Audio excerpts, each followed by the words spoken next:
अस्सलाम वालेकुम प्यारे रहनुमा दोस्तों, आज एक ख़ूबसूरत कहानी एक ख़ूबसूरत अंदाज़ में बयान करने की कोशिश करूँगा, जो कि मैंने एक मोहतरम बुज़ुर्ग से सुनी है।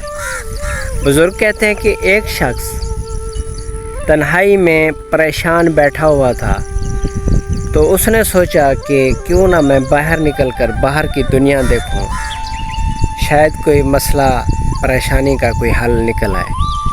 वो चलते चलते बहुत दूर निकल गए, तो एक जगह पर उसे 3 आदमी इकट्ठे बैठे हुए नज़र आए। तो उसने सोचा कि थोड़ी देर इनसे बातचीत करके देखता हूँ। तो वो उनके करीब गए और वहाँ जाकर उनसे सलाम दुआ करने के बाद पूछा कि आपका नाम क्या है।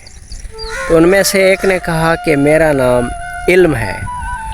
इसी तरह दूसरे ने कहा कि मेरा नाम दौलत है, और तीसरे ने कहा कि मेरा नाम इज़्ज़त है। तो उनके नाम सुनने के बाद वो बहुत हैरान हुआ। तो प्यारे दोस्तों, जहाँ वो नाम सुनने के साथ हैरान हुआ, वहीं खुश भी हुआ, और उन्होंने सोचा कि क्यों ना इन्हीं से कुछ हाल पूछा जाए। तो उसने दौलत से मुखातिब होते हुए कहा कि मुझे दौलत कहाँ मिलेगी। तो दौलत ने कहा कि मैं आपको शहरों में, तजारतों में, बिज़नेसमैनों में मिलूँगी। इसी तरह उसने इल्म की तरह मुखातिब होते हुए कहा कि मुझे इल्म कहाँ मिलेगा। इल्म ने बहुत ही खूबसूरत अंदाज़ में कहा कि मैं आपको मदरसों में, आलमों में, स्कूलों में मिलूँगा। फिर उसने इज़्ज़त की तरफ देखते हुए उससे सवाल किया कि मुझे इज़्ज़त कैसे मिलेगी और कहाँ मिलेगी। तो इज़्ज़त ने उसकी तरफ देखते हुए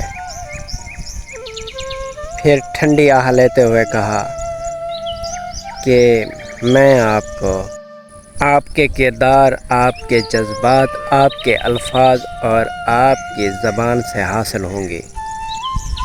और याद रखिएगा कि मुझे कमाने में मेहनत तो लगती है, गंवाने में 1 मिनट भी नहीं लगता, इसलिए मुझे संभाल के रखना।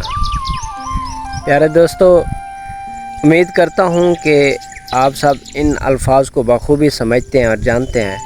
शायद मैं इन्हें उस अंदाज़ में बयान नहीं कर पाया, तो अगर ये वीडियो आपको अच्छी लगे तो लाइक कीजिए। अस्सलाम।